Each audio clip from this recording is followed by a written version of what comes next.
Yes. Okay, It's hard all to right. say. It's hard to give an actual answer, being that there's no contract being signed.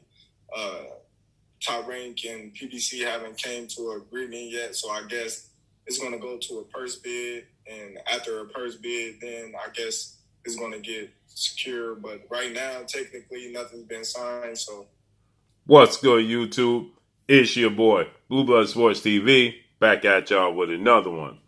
So what you just heard was undefeated 3-division world champion, former undisputed junior welterweight world champion, currently the WBO welterweight world champion, who is widely considered by many to be the #1 pound-for-pound best fighter in the world, and Terence Bud Crawford, superstar boxer, and he's discussing the possibility and the future of if he's going to face off against two-time welterweight world champion superstar boxer Showtime Shawn Porter in his next outing.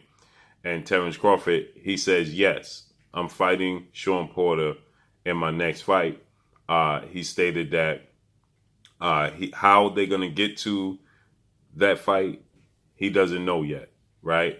He says that Top Rank, legendary promoter, Top Rank CEO and promoter, Bob Arum, who promotes Terence Crawford, and PBC, Premier Boxing Champions, founder and advisor Al Heyman, have yet to come to an agreement as far as the contract goes.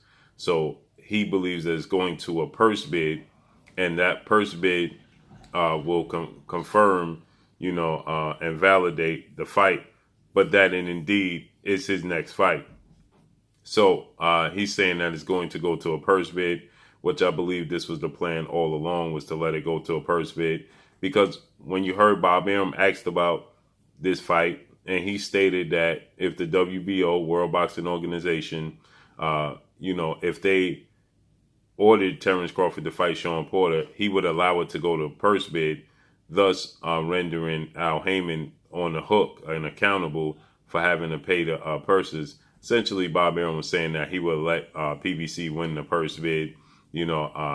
Terence Crawford still is going to get a 60-40 split. It goes to purse bid. He's going to still get the lion's share, the split. It's not a major split, but it's 60-40 split in favor of Terence Crawford. And Bob Arum, he stated that we're going to use the fact that the WBO put that stipulation that it'll be a 60-40 split. We're going to use those guidelines to our advantage in negotiations, leading us to believe that it would definitely go to a purse bid. And Terence Crawford, he says that that's indeed, he's confident that indeed that's going to be his next fight. Terence Crawford, 37 wins, no losses, no draws, 27 big wins by way of knockout. Terence Crawford, 33 years of age, stands at 5'8" with a 74-inch arm reach. Last time we saw Terence Crawford in the ring was November 14th when he took on former IBF welterweight world champion, British superstar boxer Special K, Kell Brook, and he defeated Kell Brook in dramatic fashion. With that said, Shawn Porter and Terence Crawford, they have a common opponent, that being Kell Brook. Kell Brook became the IBF champion after he beat Shawn Porter for the IBF title. Shawn Porter, 31 wins, 3 losses, 1 draw, 17 big wins by way of knockout. He's 5'7" and with a 69-inch arm reach at 33 years of age as well. So they're about the same age, and with that said, this is a major fight. Shawn Porter presses you every second of every minute of every round. He's going to push the fight. He's going to press the fight. He's going to stay in your chest. And he has shown the ability to be versatile and bounce and stay on his toes and, fight from the outside, as he did with Yordenis Ugas and Danny Garcia, okay? He was victorious in both of those fights, but the Yordenis Ugas fight was questionable on many people's minds, okay? So Terence Crawford's going to have a 1-inch height advantage over Shawn Porter, but ultimately he's going to have a 5-inch arm reach advantage over Shawn Porter. That's major, okay? And now we know Terence Crawford, he started his career at 130, moved up, became a champion at 135, 140, and 147, 3-division world champion. So he's seen as the smaller guy. Shawn Porter is a very physical guy. In stature, he's the shorter guy, but Terence Crawford has a very wiry frame. So this makes for a very interesting fight because Terence Crawford, he can switch from orthodox to southpaw very fluidly. Terence Crawford, is a power puncher. He knocked out his last 6 opponents he's faced including dating back to his last fight at junior welterweight for undisputed against Julius Ndongo. So he shows his versatility. He shows his skill set, high ring IQ, power in both hands. And that's what's going to be needed to be victorious against Shawn Porter, okay? And so Shawn Porter's never been blown out in any fight. A statement can be had on both parts, okay? On Terence Crawford's part, should Terence Crawford beat Shawn Porter in dramatic fashion? Shawn Porter's been dropped, I believe, twice in his career. Adrian Broner, Errol Spence fight, I believe one more time early in his career. But he's never been blown out in any of his losses. His loss to Keith Thurman, former unified welterweight world champion, superstar boxer. His loss to Errol Spence Jr., now undefeated unified WBC IBF welterweight world champion, who is widely considered by many to be top 3 best pound-for-pound fighters in the world. That was a unification bout. He beat Shawn Porter. He dropped him in the 11th round and clearly won the 12th round, which proved to be the difference in the fight. And then Shawn Porter, obviously, he lost his first one of his title defenses. I believe it was the second title defense against Kell Brook. Another fight that was very, very close. There was a lot of controversy because Kell Brook did a lot of excessive holding in that fight. Okay, so Shawn Porter has never been knocked out. He's never been stopped. He's never been, blown out in any fight. Now, the fights with Keith Thurman, I think at the end they separated Keith Thurman and Errol Spence. They separated themselves in the championship rounds, which saw them victorious. Okay, so Terence Crawford is widely considered by many to be the #1 best fighter in the world. So this puts Terence Crawford in a position where he can make a statement. If he was to stop Shawn Porter, knock out Shawn Porter, or knock Shawn Porter down multiple times and route to a dramatic one-sided victory, that would speak volumes. That would legitimize Terence Crawford being viewed as the #1 best pound-for-pound fighter in the world, because a lot of people are currently questioning Terence Crawford's resume, okay? And if you're Shawn Porter on the flip side, this is an opportunity for you to prove that you are able to get over the hump, okay? He's the biggest win in his career currently right now as it stands was his fight against 2-division world champion superstar boxer Danny Swift Garcia for the vacant WBC title, okay? And Shawn Porter, I believe he handily won that fight against Danny Garcia, but that's the biggest victory in his career. Now, he does hold victories over Adrian Broner, Paulie Malignaggi, Devin Alexander, some big names in his career, but the biggest name is Danny Garcia. And he's more known for having competitive fights and action-packed fights and fight of the year type of fights with Keith Thurman, Kell Brook, and Errol Spence, in which he came up short. So this is an opportunity for Shawn Porter to prove that he's not a high-profile gatekeeper, okay? That he is indeed a legit champion, a legit superstar.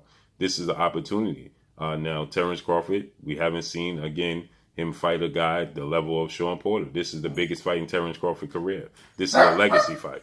So Terence Crawford is void of that, legacy fight, the high-profile fight, in his career, right? This is the biggest fight in Terence Crawford's career.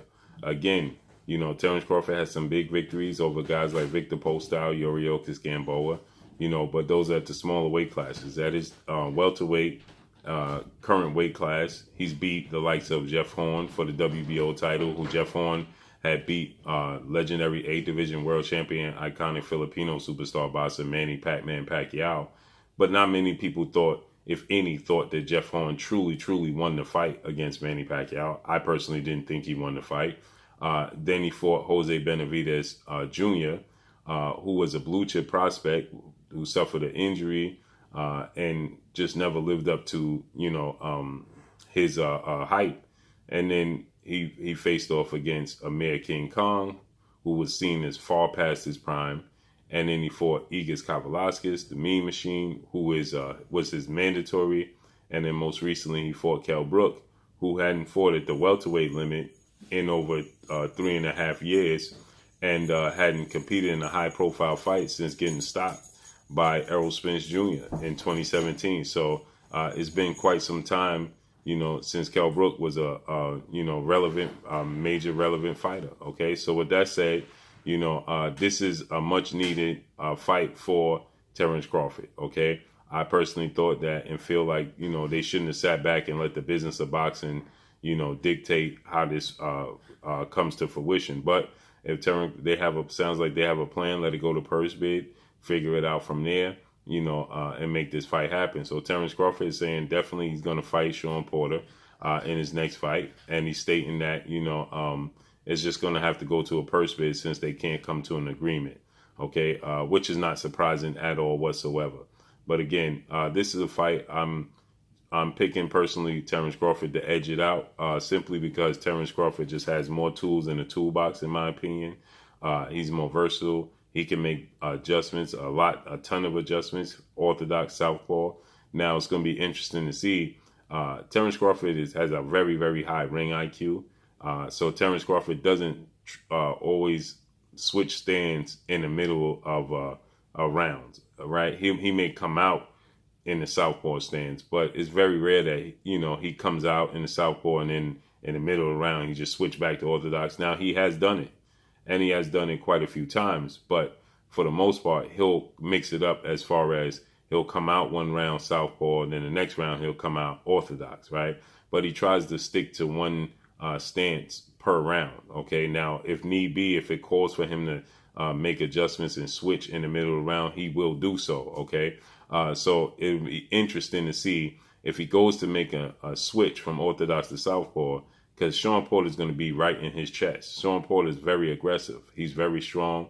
I believe Shawn Porter has the quickest, the best feet in the sport of boxing. And I believe that, he makes every fight very, very difficult, very, very ugly, very rough and rugged. Okay. So Terence Crawford has to be very, very careful about switching his stance, because Shawn Porter can make his way in at any given time. And if he catches you off guard in the middle of trying to switch stands, like we saw Danny Jacobs try to do against Triple G and he got dropped, which proved to be the difference in the fight, I believe that, Shawn Porter could put Terence Crawford in an uncomfortable position. We saw when Igis Kavalasis, the Mean Machine, pressured Terence Crawford, had success, and unofficially dropped Terence Crawford in the fight. So we know it's possible. And Terence Crawford, he loves to mix it up. He loves to be a dog and fight. So it's going to make for a very, very interesting fight. Bob Arum is stating that, the target date for this fight is November.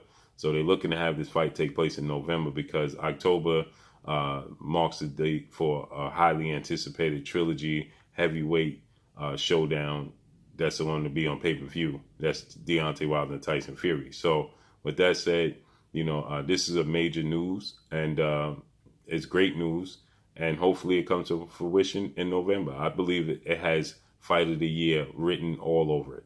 So let's see how this unfolds and plays out. Make sure you hit the like button, drop a comment in the comment section. Let me know what y'all think. Y'all already know what it is. It's your boy Blue Blood Sports TV. Hate, like, comment, and subscribe. If you haven't subscribed, hit the subscribe button, hit the like button, hit the bell icon to get all the new notifications. Follow me on Instagram at Blue Blood Sports TV, all one word. Y'all already know what it is. Shout out to the entire LDBC. Shout out to New Media. Shout out to Black Media Row. Make sure you like and share these videos. That's all I got for y'all. Peace. This is Amanda, the Real Deal Serrano, and you're watching Blue Blood Sports TV.